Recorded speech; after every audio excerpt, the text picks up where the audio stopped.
As all of you know, Dean Levmore was the Dean of the Law School from 2001 to 2009.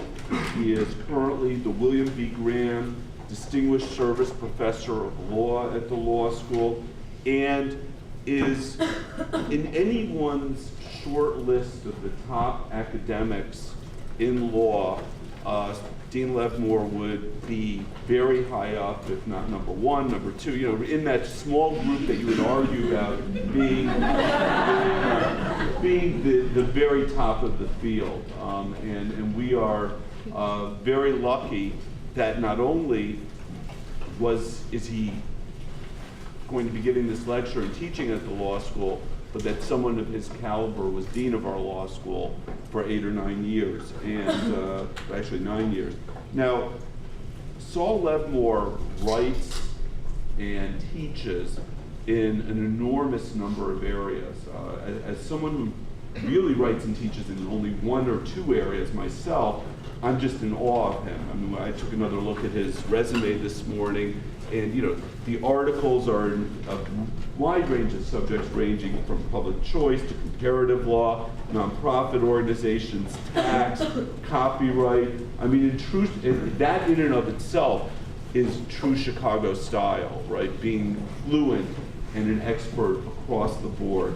And it isn't just that fluidity and that knowledge, but it's the creativity and the ability to say important things in law that distinguishes him. And as some of you know who have had him in class, Dean Levmore is an absolutely spectacular teacher and has earned the love of generations of students, both here and at Virginia, his previous school. So again, just absolutely delighted that he's going to give the first lecture this year. So Saul, I was a little longer than I said I was going to be, but you are worth it. So come on up and give the lecture.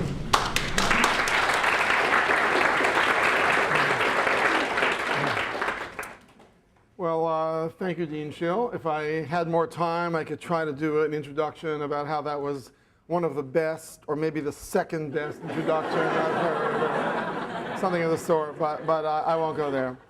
So, the idea of the CBI series was originally to introduce students to great ideas that had come out of Chicago.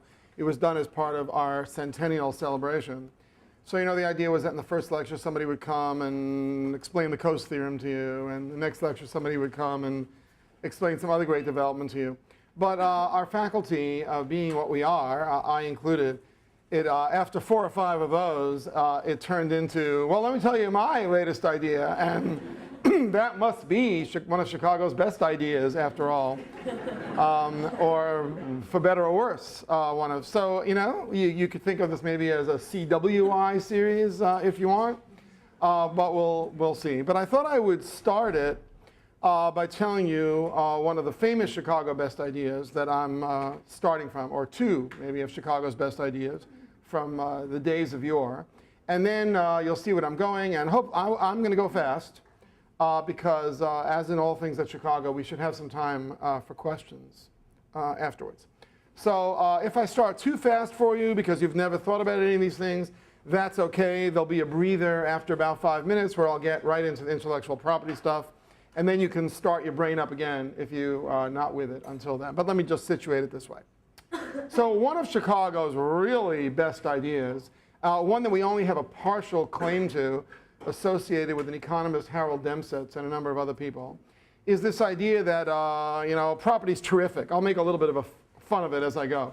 This is like an important view of the evolution of property rights that I'll do in 30 seconds. Like, the world was a jungle, and then maybe the world got denser, or maybe somebody invented barbed wire. I mean, there are many, many times this occurs.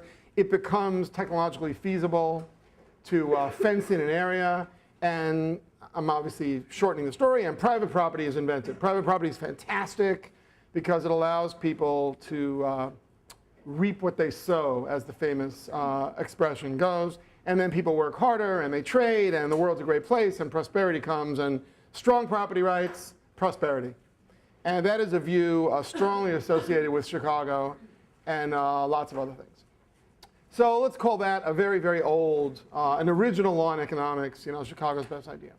Second generation Chicago best idea goes something like this. It says, well, you know, property rights are really, they're kind of cool. I mean, that's okay. Might be worth a 2-quarter course first year. It's not a bad thing. But sometimes, you know, if you look at the history, that's not quite how property rights arose. Sometimes they arose in the other direction. Maybe there was a commons, as we call it in property, that was perfectly well functioning. And then some chief or king came along and said, oh, you know, one way I could really take a bigger piece of this commons is give the commons to my cousin, you know, Archibald or something, and call him Duke Archibald. And then Duke Archibald will control this land, and I can demand of Duke Archibald that he give me 10% of the product of the land. I'll get more money. I could raise troops. So you could have property rights imposed from above in a way.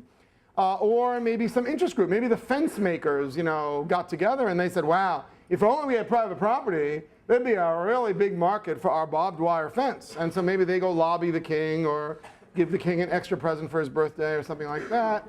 And maybe private property and fencing, maybe even fencing becomes required. So there's a sort of second view of property rights of be careful. The first story of property rights is not always there. There could be a second, more skeptical story that it was efficient to raise taxes for the king, not efficient for prosperity, but for something else. Or it was in the interest of the fence maker. So we always need to be careful about where these property rights come from and keep track of them. So let's call that the old Chicago best idea, the new second generation Chicago best idea, also an idea that by and large came out of Chicago. And it's not that one is wrong and the other is right. I think it's that they're both there side by side, and you always need to evaluate which one is true, whether they're both true. And remember, the second one's not always negative. It could be that the king really had a great idea about how to run property, or interest groups really reflected intense preferences of the society, and this was a good idea to have not a commons, but private property and the like. Okay. Now, what's the evolution, either at the same time or earlier or later, of intellectual property? So now that was the first pause. Now I really need everybody to pay attention. So now, intellectual property. What's the story of that? So I'm going to try at each step to simplify in dramatic, obnoxious fashion in order that we can get through the whole tale. And then at the end, you can ask questions, and whatever you ask, I'll say, well, come on. I mean, I was oversimplifying because we didn't have a lot of time. So let's just so we both know where we're going, I thought I would you know, let you know. So what's happening to intellectual property at the same time? I think we could summarize it by saying there's sort of 3 phases of history. The first phase is something like a commons again. It's a jungle. It's a jungle of intellectual property rights. So there, you know, it's the Stone Age, and somebody comes up with the wheel, and somebody else comes up with the written alphabet. I mean, obviously, it's more than one person, we think, or someone else comes up with the ladder. What do you think is older, the ladder or the wheel? Okay, it's a responsive audience. Well, you might want to think about that. So these ideas come up, and they are critical for prosperity, right? And people come up with these really important ideas. Bronze, you know, that's like a big idea. Iron, you know, that's a pretty big idea too. Fish hooks, you know, using cartilage for a needle to weave clothes. These are like really important ideas. And they're not that long ago. I mean, most of these ideas are, you know, 10,000 years ago or more recently than that. So you get a lot of ideas. You can combine, you know, Stone Age, Bronze Age, Iron Age, a lot of ages in there. There's no intellectual property rights. It's not like, you know, in the early clans, we have a lot of evidence about some of these periods, and we have no evidence that some guy comes up with the idea of using a clamshell for currency, and someone else says, it's his idea, you can't copy it. There's no intellectual property rights at all. So private property in the sense of protecting my farm is much, much older than a property right protecting this intellectual property, if you will. So people have these ideas, and I want to call that a commons. It's the early age of ideas. We'll call that the first age of ideas. It's a commons. People can freely borrow one another's ideas and build on them and the like. And then again, at the risk of spoofing myself, we might say there's a middle age of ideas, a middle period. The middle period maybe is marked by the Industrial Revolution and the 100 or 150 years after that. It's kind of the period, you know, your grandparents and your parents knew very well, and then probably their parents and their grandparents knew. So it's the period when people figure out what to do with a rubber plant and how to process rubber and how to turn it into tires and then had to make radial ply tires rather than regular tires. You know, that's pretty impressive, right? So somebody invented the wheel, but then much later, and someone discovers the rubber plant. Discovers meaning figures out what to do with it, that it can be a material you use. But then the processing of the rubber, the turning into tires to improve upon these wooden wheels with spokes, the turning of that into radial ply tires, you know, all those things are firmly in this middle period when there is private property rights. I mean, each of those things was able to be monopolized through patents. In those cases, I picked them because they're all patented, but it could have been other kinds of intellectual property rights as well. There's a very optimistic story to tell about that property rights people like to tell. They like to say, well, you know, in this middle period, that great industrial revolution, actually the standard of living across the globe was pretty much flat from 10,000 years ago to 1700 or 1800. And often Wikipedia keeps saying 1800, but most of the literature says 1700. But still, that's a long period of time, right? So for thousands of years, you know, it's not that the standard of living stays about the same, meaning rates of death are about the same, and you know, a lot of things are really pretty similar. Of course, people do develop somewhat improved technologies, farming, crop rotation, and the like, that enable more people to live on the globe. But as more people are around, the standard of living, you know, adjusts accordingly. You just can't walk over and spear a fish, you know, and eat it for yourself. First of all, spears had to be invented before that, but even after that, if everybody runs out and grabs the nearest fish, they run out of fish, so they have to start intensive farming and the like. All that happens for a few thousand years, many thousands of years. By all accounts that we have, the standard of living stays about the same for that whole period. And then suddenly, let's just make up a year and say 1700 or 1800. You pick whichever one you want. Starting then until now, okay, until 2008, you know, until some year, we have this 200 or 300 year period with remarkable increases in the standard of living. I mean, just fantastic increases.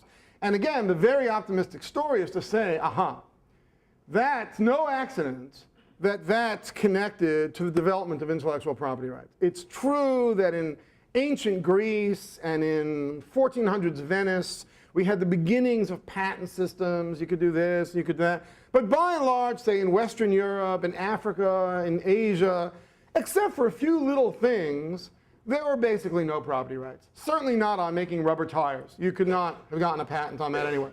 But then, starting in the 1700s in England, and then it spreads around the world, or they independently come up with it. That's for another CBI, whether it's independent or borrowed. Suddenly, there's this healthy system of copyrights, patents, trademarks, you know, unfair trade, torts for misappropriation of ideas. But let's just summarize it and call it patents or intellectual property. And wow, patents, 1800 to 2000, standard of living skyrockets.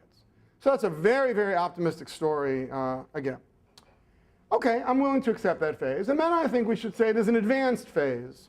And the advanced phase will require some buy-in on your part. So I'm going to say it once, and then I'm going to say it again later on when I do a series of conjectures.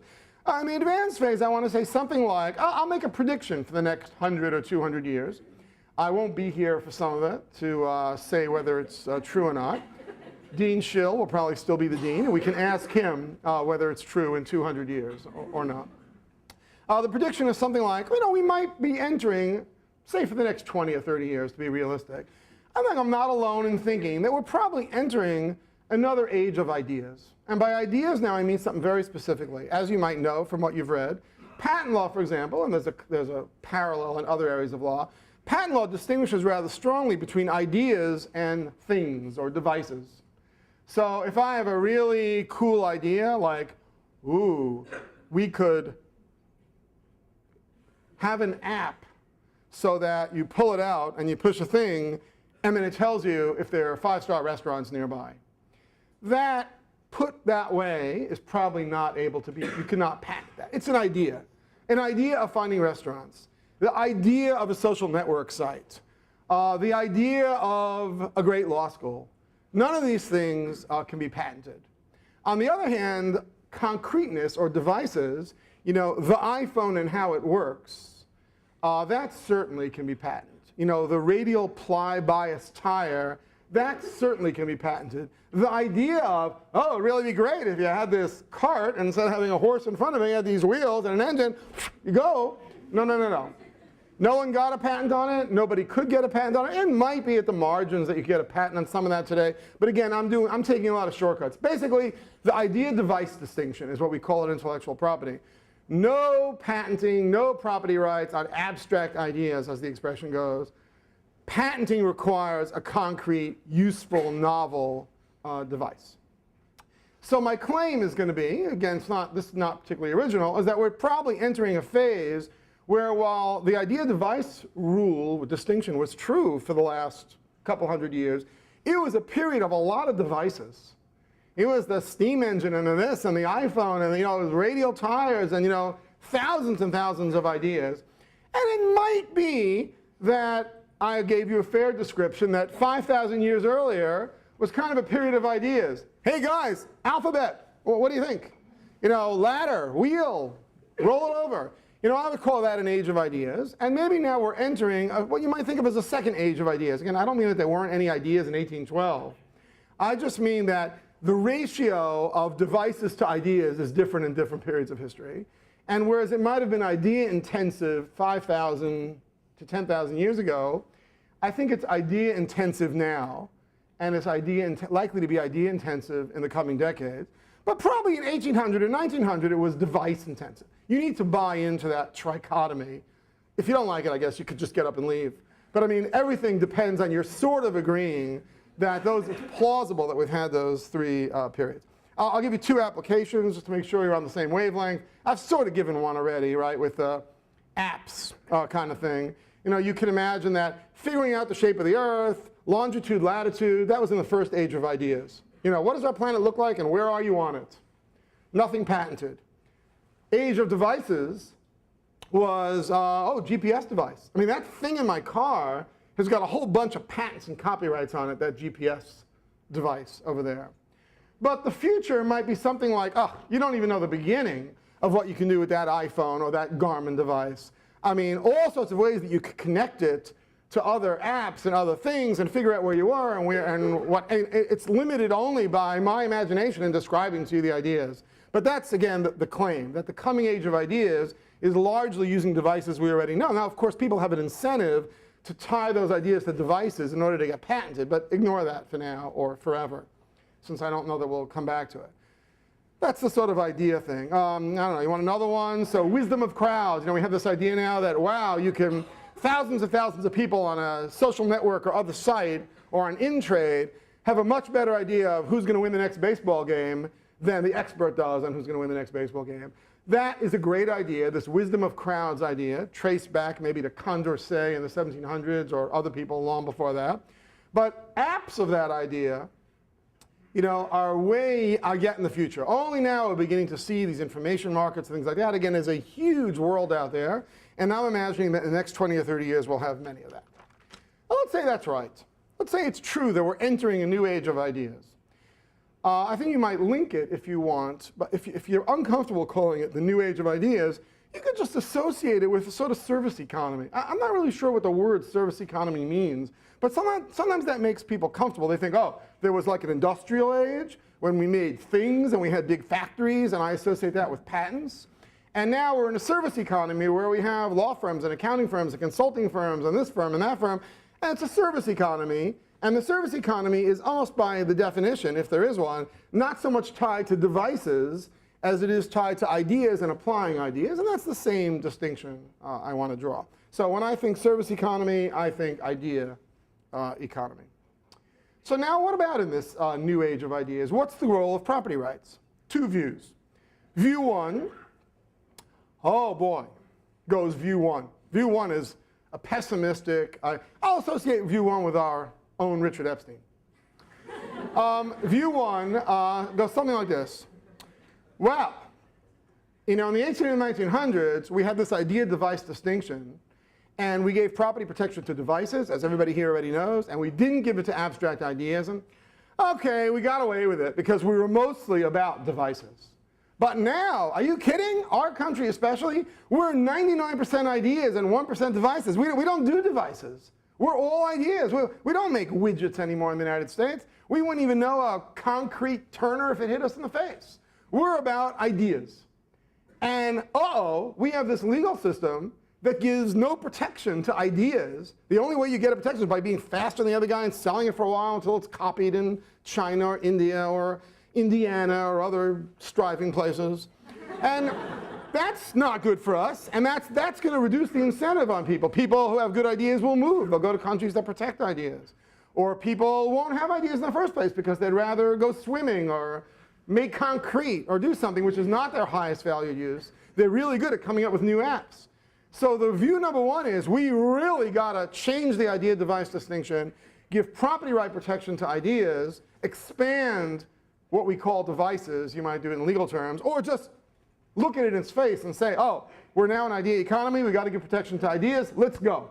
Ideas are what we're about. And then, just like we adored fee simple real property in the age of growing soybeans, and therefore we grew more soybeans than anybody else in the world per acre, so too, if we give protection to ideas, we will grow more ideas per seat in the law school than any other economy, because we'll be rewarding people who do it, they'll know they can exclude other people, they know they can get rich out of it, and that's the future. That's the view one, the sort of strong property rights idea. View two, again, hardly original, but maybe original put this way. View two is, no, you're missing the whole point. View two says that view one has it completely wrong, that the idea-device distinction, though difficult at the margin, was absolutely ingenious. Don't throw it away so fast. This notion that for thousands of years, we did not give protection to whoever thought of the wheel, whoever thought of language, whoever thought of French, whoever thought of, oh, here's a really good word, let's call this a podium. Imagine that if all those things had been patented or copyrighted, you wouldn't be able to call it a podium without paying me. You might not be able to build the podium because it would be my idea to have this thing with a slanted top. Ooh, how novel. Or a sloped room, auditorium seating. All these things would have been patented and would have slowed down the innovation and slowed down the ability to borrow from one another. No, view two says, it was absolutely critical and ingenious for prosperity that we did not give property right protection to those things. We counted on imaginative people to come up with them and run with them, and we knew that giving them monopoly power over them would slow us down more than rewarding them would speed it up. Maybe if you're not convinced by that, maybe another way to think about it is that imaginative people are going to have their imaginations anyway, or that a lot of imagination doesn't require big capital investments. I mean, you sort of do it, while riding your bike. Oh, great, a bike itself. No patent originally. 2 wheels, pedal. Probably now, Rich Dempsey, he'd be patenting it left and right. We won't get enough bikes unless we patent it. Again, the open idea thing says, no, it's a trade-off, but especially when you don't think people need to make big investments in it, and especially when you think building on ideas, and after all, the bike is building on a lot of ideas that came before it, that you need to be much more open about that. So view two says, no, and view two goes back to the first two things I said about great ideas. View two says, and besides, if we were to give out property rights and ideas, we would do it badly. What we would have is people lobbying and interest groups lobbying and saying, oh, you should protect my idea, or you should define ideas this way, or you should give me monopoly. That is, every time you assign property rights, it's this risk that you're not really encouraging efficiency, but you're also encouraging interest groups to run and say, protect me, protect my fence-making ability, or you're protecting kings, if you will, who will go, ooh, I'd love to give a monopoly right on the guy who invented the podium, because then I can tax podiums. I know where he is, I know what he makes, he can be a monopolist, I'll take 30% of everything he makes. And so the more you're skeptical about property rights in the first place and their evolution, the more you might especially like this notion, I don't want to call it an idea again, might confuse you, about the openness. I don't know that you need more examples, but poetry, I think we probably get more poetry because the notion of poetry is not protected. I mean, sure, a given verse, a given poem can be copyrighted, but that's boring. That's a minor thing that, I write Paul Revere's Ride, you can't just make copies of it and sell it. But the idea of writing a poem, or the ever so valuable idea of a limerick, that we don't copyright, we don't give you protection for that idea, and surely we get much more poetry and more this and more that. We don't, you get the idea, that we might get much, much more out of it. Might. I'm not here to convince you about view 2 rather than view 1, but I just want to remind you, if you're a view 1 person that loves property rights, a lot of evils of the 1800s came out of view 1. One way to think of tariffs, there was horrible tariffs that prevented a lot of international trade. And the normal way to think about that is that they were interest groups that wanted to protect their industries, and they went to the king and they showed, give me a tariff, that'll protect me against competition, and I'll give you some of the money, or I'll pay your campaign finance chest, or whatever, however it is you got elected king or whatever. I mean, this is, again, the view 1 world. The more you assign property rights, the more the government is allied or in bed with these interest groups, and view 2 says you should be skeptical of view 1. So here's a set of conjectures. Right now, let's just see where I've encouraged you to think about the world. Let's put the conjectures together and then wonder about the future together. Conjecture 1, ideas really are different from devices. That is, that distinction was not crazy, even though it's very difficult in practice. But it's not crazy, and we should be happy. We're happy. It's getting to number 2, but ideas and devices are different. I'll call that number 1. Number 2, the legal regime that distinguished ideas from devices. The legal regime that said, the guy who invented the wheel, alphabet, new languages, poetry, ladders, these are great things, no protection, thank you very much for your innovation. Clan number 7, we're really indebted to you for language, but now everybody can copy it however they want. Ooh, you invented the locomotive that has the hinge that turns the flapper that way? Okay, we'll give you protection for that. That world, that legal regime that protected very specific physical innovations, but not ideas in general, was critical to our prosperity. That's conjecture 2. That really, that growth from 1800 to 2000, that is largely traced to the genius of the idea-device distinction. Number 3, we are now in an age, or entering an age, that's much more idea-intensive than the 1800s and the 1900s. So the idea-device ratio, if you will, is much higher. Again, I want to associate that with a service economy, but that's conjecture number 3. I might be wrong about that, but I'm going to say that the apps that are going to come up, if you want to take a shortcut, are more important than the shape and battery within the iPhone. That's conjecture number 3. Conjecture number 4 is the most controversial probably, and it says, just as the first age of ideas thrived with open ideas, that is not giving property rights to them, the new age of ideas will thrive by maintaining the idea-device distinction, but being open about these ideas and letting people copy them as they like. But you do not want to give monopoly power to people who come up with these ideas. Well, then that brings me to the next, in some sense, last part of the talk, and that is incentives. I have not claimed that incentives are unimportant in the new age of ideas. All I'm claiming is that property rights are probably not the way to go if we look at the historical record and we have some intuitive grasp of what happened from 10,000 years ago to today. But monopoly rights aren't the only way that you can give somebody incentive. If you have a really great idea for how to find restaurants nearby, one possibility is to give you a copyright on it or a patent on the device. But another idea, of course, is to reward you. Right? That's a familiar trade in law and economics. And indeed, if I give you a subsidy, if I say, every year we have a commission, the commission will be all the people found here in room 2, and every year people will submit the ideas they had in the United States, and we'll take the 500 greatest ideas and take $1 billion and distribute it among them. Let's say government raises money, let's give out subsidies to ideas. There are many, many ways to do subsidies, and we're not going to go through all of them today, but you could think of them as ex ante or ex post, right? We could, beforehand, sort of like grants to universities. You could say, love to cure that cancer thing. How about giving us your ideas about how to do research? Oh, that sounds like a good idea. Here's some money. No, that doesn't sound very good. And besides, last year you blew the money. That sounds like. So we can give out these prizes that are sort of ex ante, sort of ex post, right? They're before you do the work, but they are almost surely going to be based in part on how likely we are to think that you'll do the work well, which is often based on how well you've done in the past. So it's a funny combination. It's like getting tenure or something at a university, right? It's a sort of prediction of how you'll do in the future, but it's based on work you've done in the past. We can give those kinds of subsidies. We could be total rewards. We could have X prize.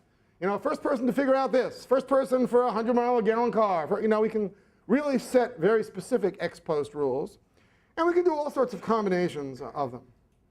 As you might already gather, I am always nervous about giving these grants and subsidies out because they also raise the interest group problem. You know, you might just say, oh, the first car that gets 200 miles a gallon will get a $100 million prize from the government, leaving taxes aside for a moment, which I'll return to. And then your real nervousness is, you know, the Congress setting the budget of how big these prizes should be is itself a subject of politics and interest groups. That's not a free market. And so it might be that people will start spending a lot of money trying to get big prizes in their field. That's what happens with government grants to science, right? These universities have lobbyists in Washington, and people lobby, no, no, do my disease, no, no, my disease, post a child for my disease. And you know, that might not be the way you want to decide what disease to tackle based on people politicking.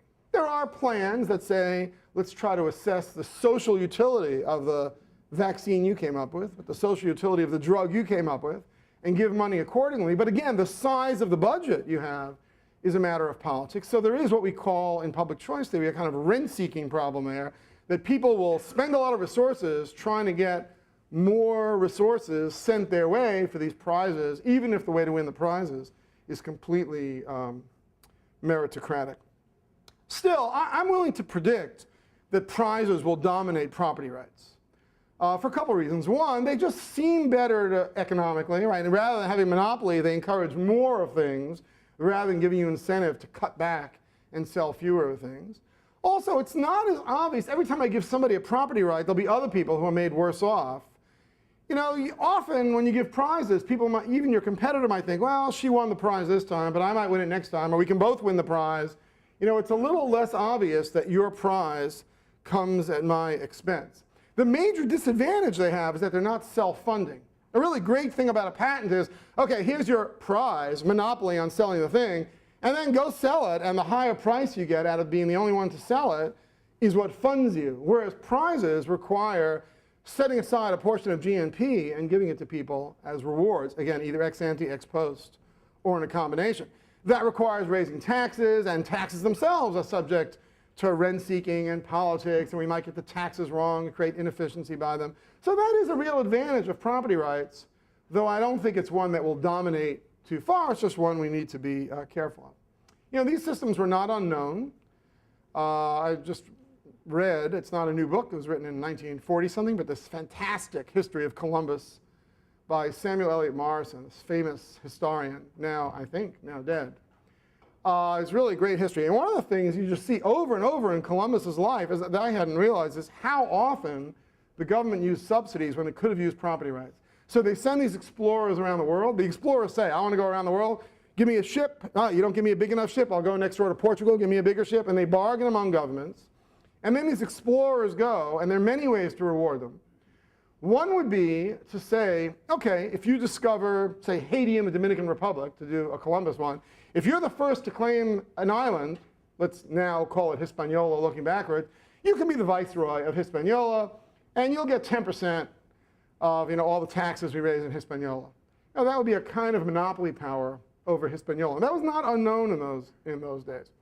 But a much more common form was subsidies. Oh, we'll make you an admiral, and we'll give you a lot of money, and if you find 3 big islands, we'll make an inherited admiralty, so your son and son's son will become admirals as well. And Columbus had a sort of ne'er-do-well son living in an orphanage, and he thought that'd be a great thing, like, wow, it's like saving for college. Now, your son's an admiral as soon as he's of age. That's really impressive, and that is what he bargained for. And there are a lot of subsidies like that. Oh, we'll give you 10% of all the gold we bring back. I mean, you can think of that as somewhere in between the subsidy. Because notice that all the things the king preferred, or in that case, mostly the queen, those were self-funding, right? The king didn't have to say, all right, we'll reach into the treasury and give you $1 million. It was like, well, let's go see what you find, and out of that stuff, we'll find rewards. That's pretty good, I think. And that, again, is this intuition that I'm trying to promote, that subject to the problem of funding them, there is this advantage in not giving property rights, especially when it's an age of ideas and the like.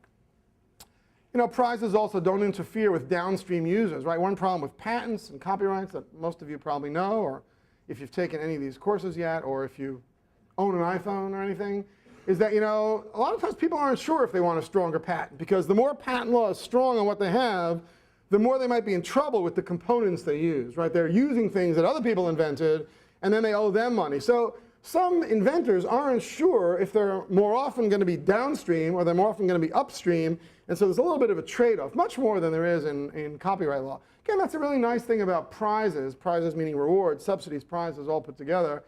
And another reason why I think there'll be a push. I guess you could say I'm trying to expand view 2 from all the way back above and saying view 2 suggests that interest groups will like prizes. Interest groups themselves will push us from an intellectual property rights monopoly system towards a subsidy reward system, because they can be made at least as well off and more certain that they'll be well off, and they probably want to lobby for more money from my industry and the like. I'm not promising that it's better. I'm not a normative kind of guy telling you what will make the world better or worse. I'm just predicting that the new age of ideas, if it succeeds, if it brings prosperity, will probably have been an age of ideas that moves us more towards subsidies and property rights. And also, there won't be objection from other interest groups. The more I lobby, oh, don't give me a patent, give me a Columbus-like prize for my new iPhone 11 that I invented on top of iPhone 4, you know, that's not such a big problem for BlackBerry. They can also invent a new kind of BlackBerry or a new generation implant device or something of the sort. And so again, I think that to the extent that interest groups determine how our culture, our politics, and our economy moves, we'll see much more of that. It'll be in the interest group's interest, if you will, to push us that way. So to conclude that way, I want to go back to the very first thing, the dichotomy I set up between view 1 and view 2, and say, view 1 is optimistic view, right? View 1 says we had this evolution of property rights towards private property, and growing soybeans on your own farm with a fence around it, that was efficient. And view 2 said, not so fast. It might be the fence makers, it might be the king. View 2 doesn't say it's inefficient. View 2 says, you know, we're agnostic. Whether the interest group pressures brought you to a better place or a worse place, you just have to be aware that it didn't happen magically, but it happened because of these political, economic interactions. And that's my claim about the new age of ideas, that it probably will lead to great prosperity because the property rights system has its costs, because it also came about because of interest group effects, and it's difficult to run, and the device idea distinction, and all the things that I touched on. I'm not promising that the interest groups pushing for prizes will make the world a better place than it would have been otherwise. I'm just predicting that it's going to happen, and that if we are, when we look back on a yet more prosperous society, it'll probably be with this feeling that we went from the commons to private property rights and back to a kind of commons again because of this natural move from ideas to devices and back to ideas again. So I purposely left plenty of time for questions. So in your device versus ideas... It's not mine, but okay. In the device versus ideas dichotomy, where is your opinion that software will sit? Where does what? Software sit? Yeah, so the question is, in this idea-device distinction world, where does software sit? Well, it's a much litigated topic that we needn't and can't resolve today. Essentially, the more the software is tied to a machine, if you will, the more it has been able to get either copyright or patent or both. So there's plenty of software, the code of which, plenty of software that's copyrighted, and there's some software business method kind of software that's not copyrighted but is patented, meaning it's harder to get, but then pretty strong once it's there. So I don't know that we need, you know, it's a little bit like saying, well, instead of saying software, you could say, well, where does language fit? And I'd say, well, you know, A, B, C, D, E, F, G, that doesn't fit anywhere, but to be or not to be, that's pretty cool, and that will get a copyright. You know, it's not that all language or all software has to be treated the same way. The software is a language, it's a means, and the more it's put together in certain ways, the more it is like a device. On the other hand, it's easy to end run around that. You have very, very clever software that finds your 75 friends in the middle of Times Square. You know, if I see it's a great idea, I can copy the idea and come up with another language that finds my 76 friends nearby me, and your copyright won't affect me. So as long as we don't veer too much towards a property rights crazed view, an Epsteinian view, that says, oh, he had the idea about finding friends in Times Square, we got to give him the property right or Western civilization is sunk, you know, that'll be fine. We'll have 11 great poets, if you will, and we'll have 11 great pieces of software. Might not be what a central planner would have done. Central planner might have said, ooh, that's really, really good software. Why make somebody else invent a whole other software just to make it a little bit better from 75 to 76? Let's give you the monopoly power over the first 75 friends and pay Levmore the 76th. But it's very, very hard to arrange systems like that. And we generally find ourselves unable to do them. And so we allow competition between among these competing languages. Okay? Yep. Yeah, I was wondering, kind of fighting against your evolution from ideas to devices back to ideas again. I'm just wondering, if you take an idea that is good beyond a certain threshold, say a really good idea, doesn't that lead... Not like mine, but a really good idea. I got the message. Okay. Doesn't that lead to an exponentially greater number of devices that can flow from that idea? Say, I'm saying, so you have a really good idea in the internet age today.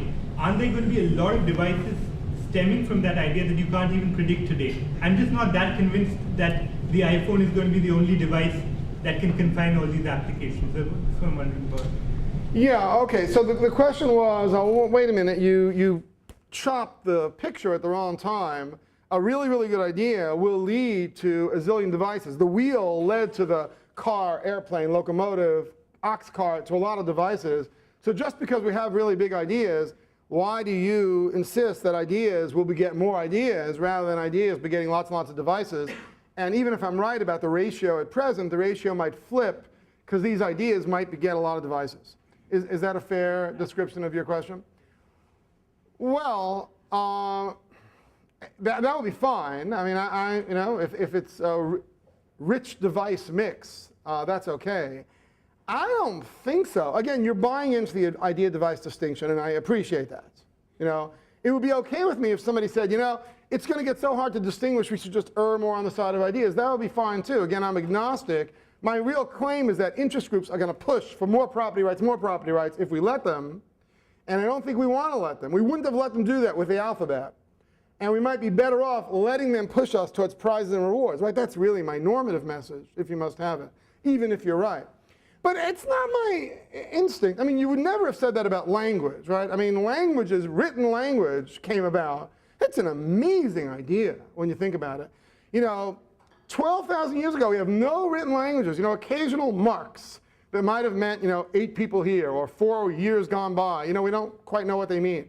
And then a triangle, whoa, you know, that shows up 10,000 years ago. And then written language comes about, and we start seeing, you know, writings in caves and stuff. I mean, what a fantastic, you know, notion. It allows people to teach people things in a future generation without having a direct apprenticeship. I mean, it's really kind of amazing. Now, what are you really going to say there? That idea, wow, look, it begat the typewriter, the keyboard, the billboard. I mean, I guess a lot of devices came out of it, but that's nothing compared to the ideas that came out of it.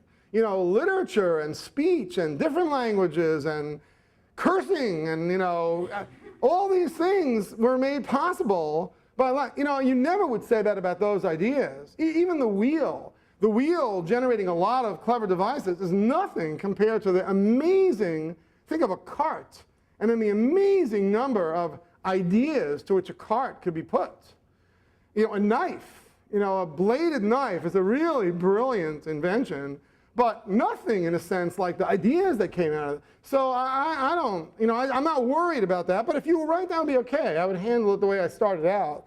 But, you know, don't underestimate the ideas. And again, the problem, if it's a problem, is that because of the idea-device distinction, which might make a lot of sense, there's always a bias, if you will, for the innovator to market or describe the new innovation as a device in order to get this property right protection on it.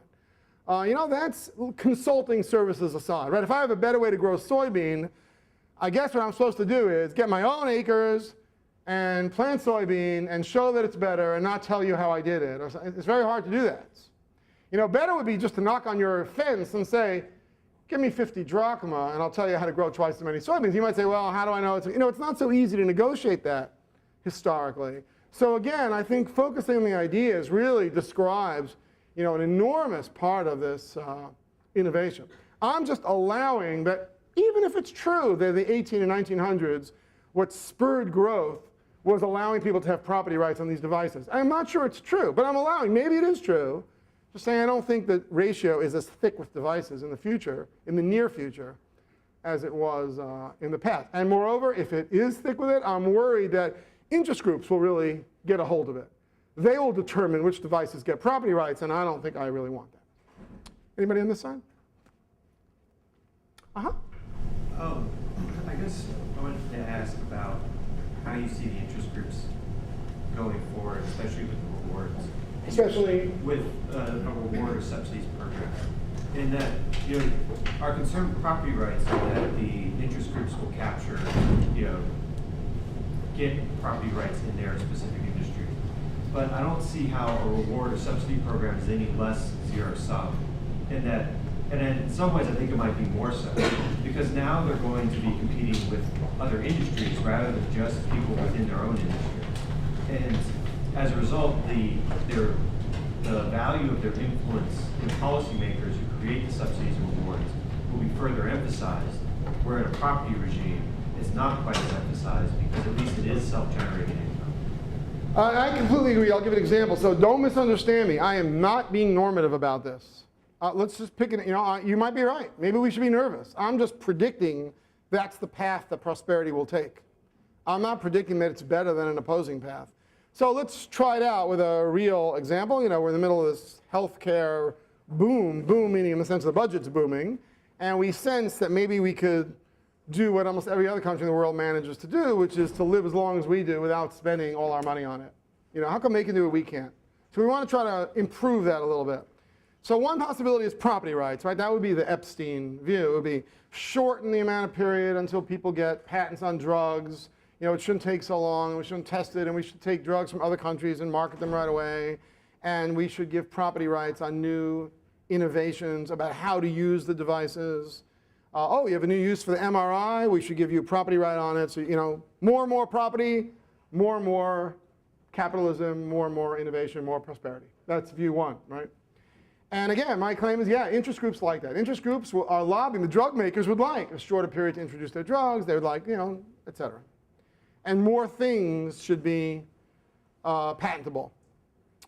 The opposite view is, well, every one of these monopolies creates a very, very steep price, which means fewer people are using the drug than it would be efficient to have them use it, given the marginal cost of producing the drug, which is very, very low after the original research and testing.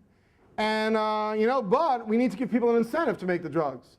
So let's, as has been proposed a couple times actually in Congress, let's set aside a lot of money and give it as prizes to people, sort of Nobel Prizes times 1,000. Give people really fantastic prizes and fame and money rolled together for coming up with good drugs.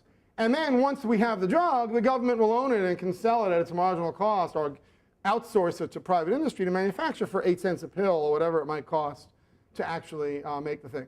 And your question really is, well, how do I know that the second one is better than the first? Because they'll have an incentive to argue, give us 12 cents a thing and make the prizes really big, and maybe we'll get too much investment for that disease than for that. That's absolutely right. I don't know which one will be better. They're both infected with interest groups. There are advantages and disadvantages to each. Other things equal, anybody who's interested in law and economics should prefer subsidies over monopolies because one tends to disperse and ideas can build on it too, right? It's not locked up as an idea. And the other tends to restrict, but you're right, it might be overwhelmed by the interest group effect. Notice I never have predicted, not here nor in anything I've written, I've never predicted that we will have a contraction of property rights in this age of ideas. Because I don't say, and patents will come to an end. No, interest groups have a tremendous interest in keeping that system going. I think it's very hard to know. They will lobby for more property rights, and I don't mean they as an evil thing, that people who invent things will want more property rights even as they want more subsidies. I'm agnostic about whether property rights will grow or shrink. There's pressure for them to grow, but there are problems with them growing in an age of ideas. That's really all I'm doing. I'm being predictive and not depressed about it. It might actually be better. It might be worse. It might be the same. There might be a law of conservation of rent seeking in there or something. I don't know. I'm agnostic as to whether the inefficiencies will grow or shrink. They will be, as you say, they'll be rechanneled. That I completely agree with. It's a description, exactly like what I would say about 1800. You know, when you say, wow, and then suddenly there was the Industrial Revolution, you could get a patent on this and a patent on that, and Wedgwood got his patent, and this guy got his patent. Wasn't that great? And I would say, I don't know. You know, I don't know whether it was great. It might be that we would have gotten a lot of inventions without that because these guys all lived near each other. It might be that they actually slowed things down. It might be that they sped things up, but it would have gone twice as fast if we had given them subsidies instead of monopoly patents. I don't know. I agree there was an incredible boom, and there are probably 2 or 3 stories that we can tell about it. And you know, we didn't have the worst story of the government suppressing the innovation, saying, oh, no innovations allowed here. Right? There are countries that did that. Can't have schools. You know, women can't read.